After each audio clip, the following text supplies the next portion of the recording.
Okay, my presentation is on spiritual bypassing.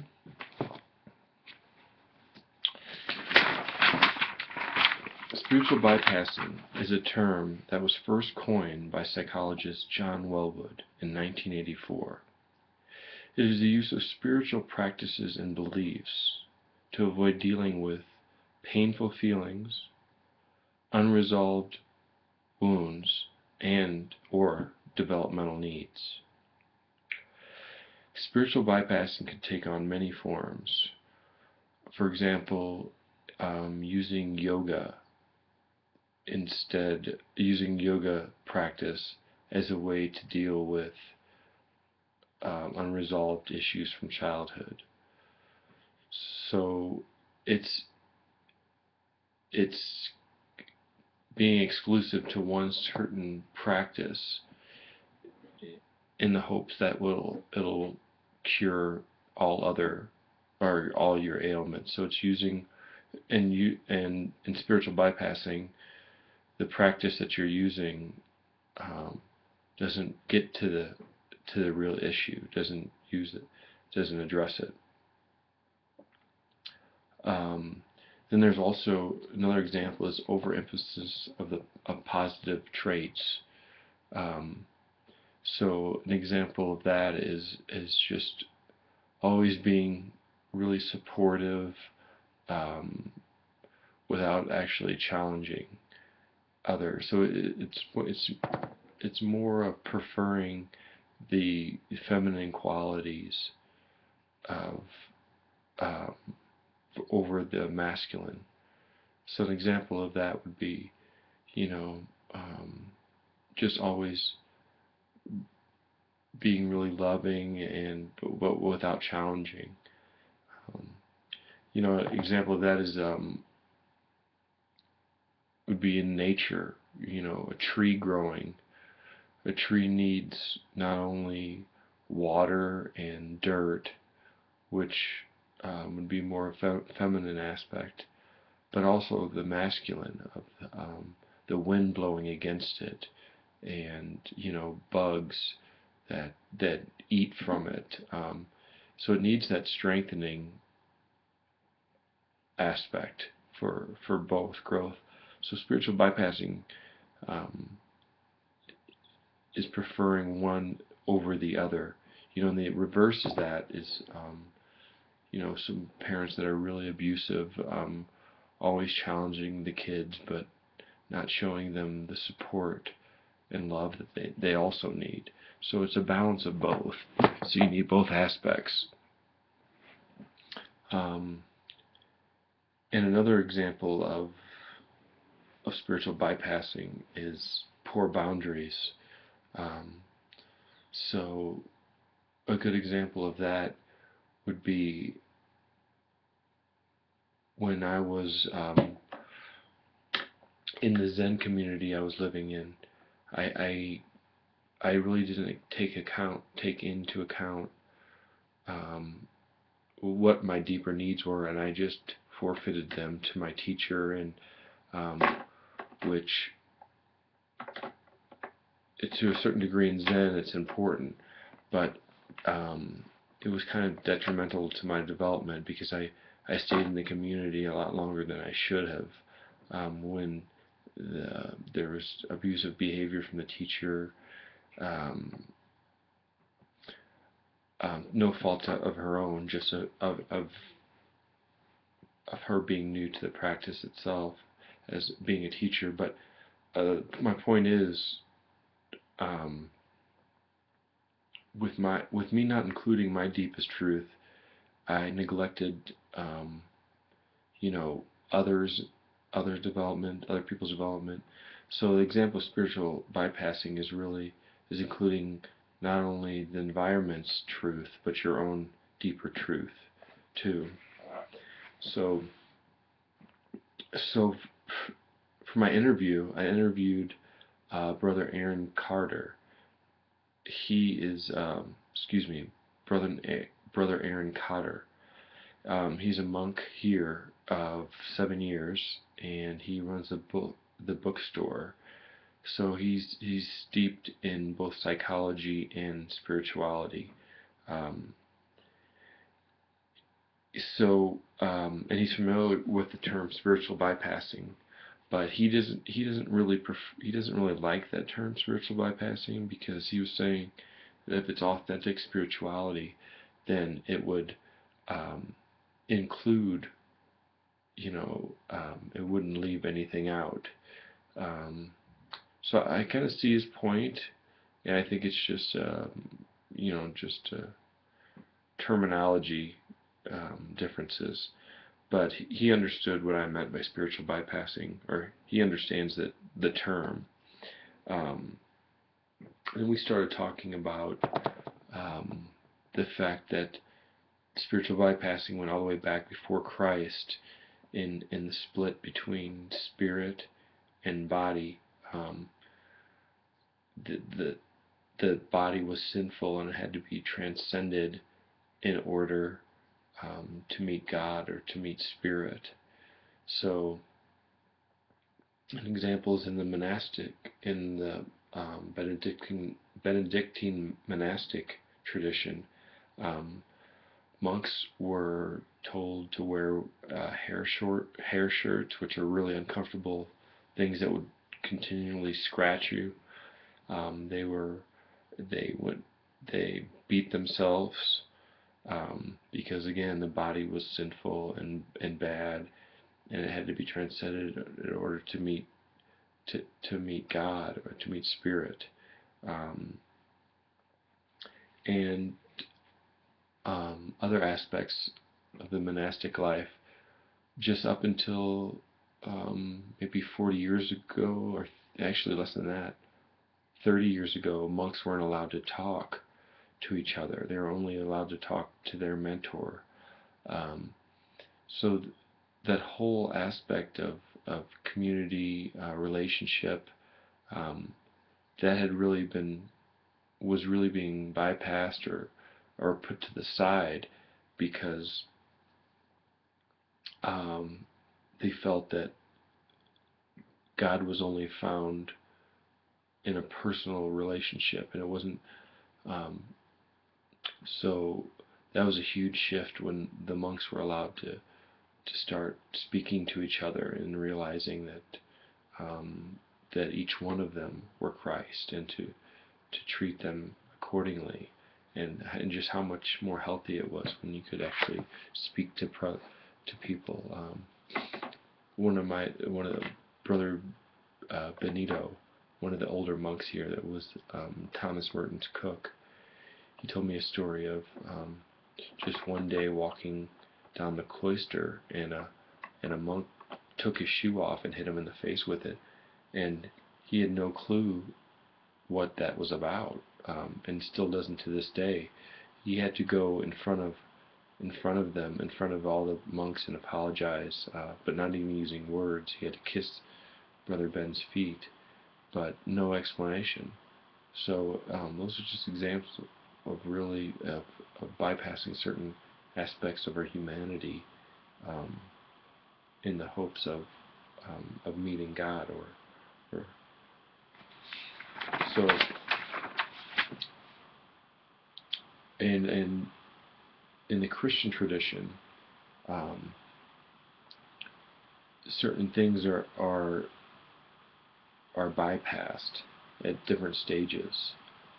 So at a fundamentalist Christian view, um, stage of development, which is, you know, healthy for a 10-year-old, but not for an adult, um, you take the word of the Bible as literal. Moses actually parted the Red Sea. Um, the world was made in 7 days. Um, at a fundamentalist view stage, um, this is, this is the Bible is a literal truth.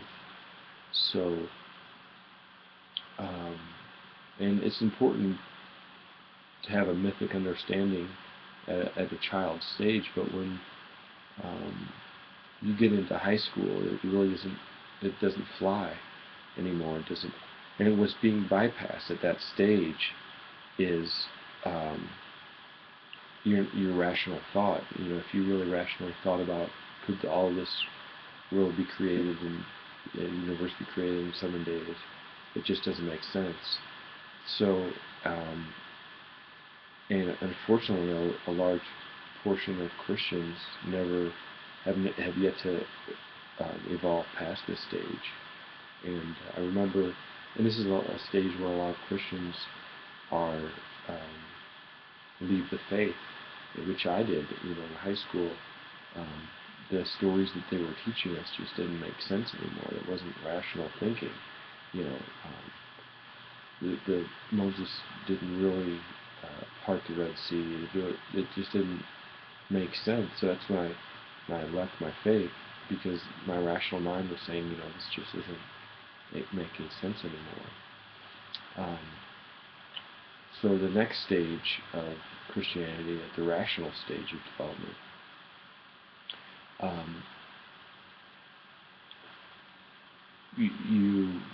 what a good example of that is like Christian Science, where they start taking just the scientific view of Christianity and what is really true.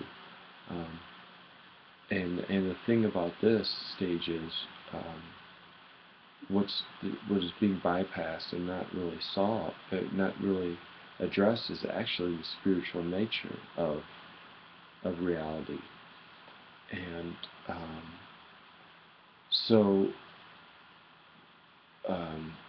at a rational stage of Christianity, that's what's being avoided. At the next stage of development, more pluralistic stage of Christianity, you recognize that there's truth in all the different traditions.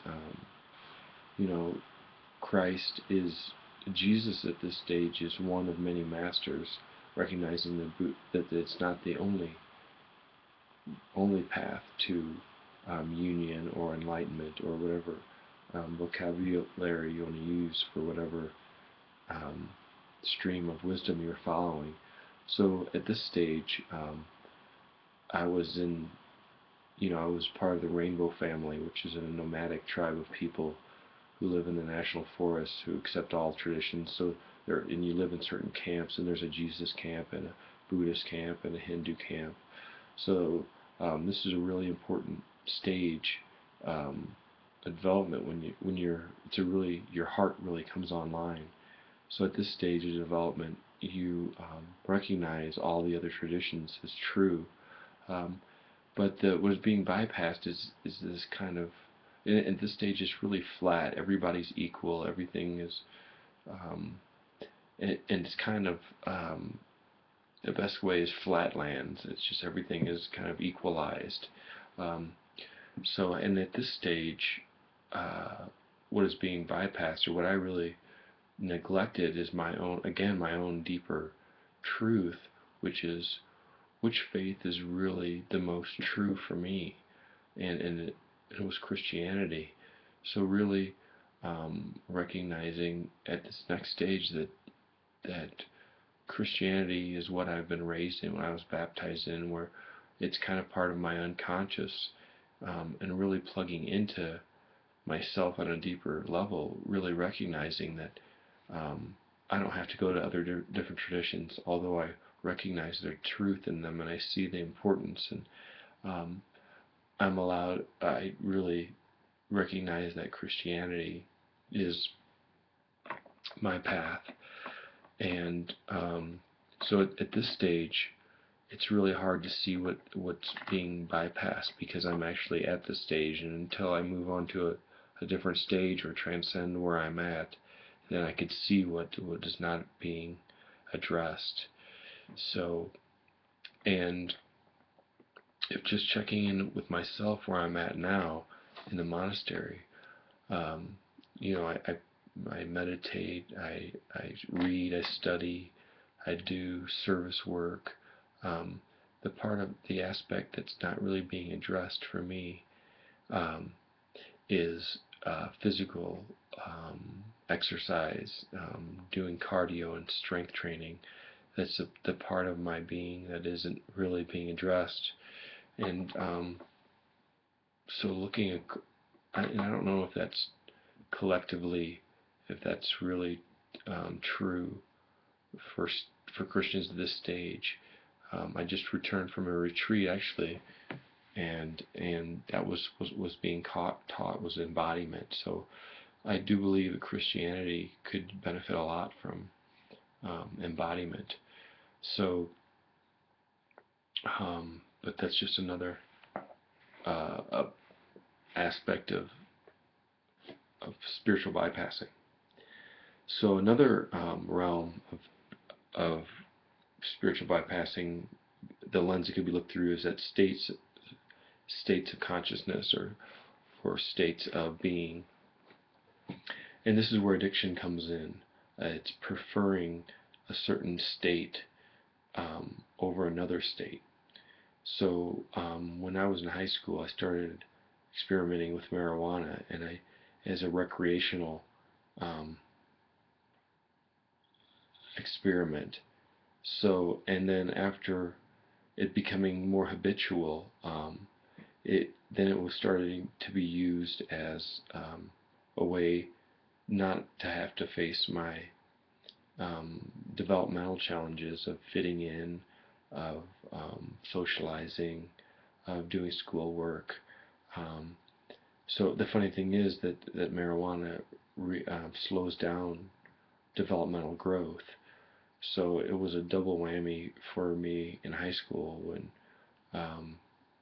instead of facing my developmental challenges, I was bypassing them by preferring a certain state of being.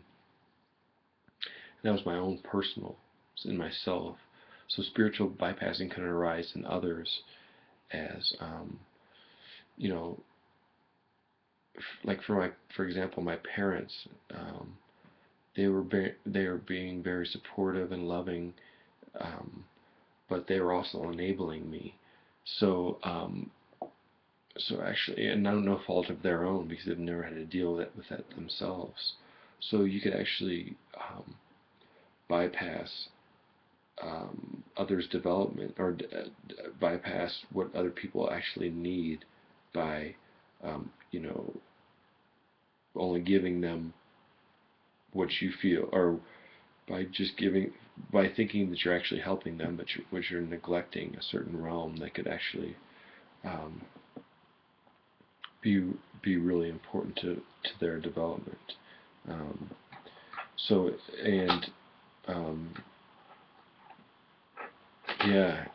I think other people myself included, use drugs out of fear of, of showing up in the world or actually accepting my true calling of what I should be doing. It's a way of hiding out, in a way of just neglecting what needs to be done. And the last area I do want to address spiritual bypassing, or the lens I like to look through at spiritual bypassing, is identifying with the absolute while disregarding the relative. So this dualistic spiritual bypassing by preferring the absolute. And this was really alive for me when I was going through Zen training. And actually they have a term in Zen, it's called the stink of Zen, and it's preferring meditation and getting into certain head or spiritual states to neglect life. And in my training, training the mind in certain ways that you didn't have to address other issues. So that's a huge realm of spiritual bypassing, of using, for myself, was staying in the realm of the absolute without, and then neglecting like my community and other realms of development. So, and that's all the issues I'd like to look at during spiritual or through spiritual bypassing. Thank you.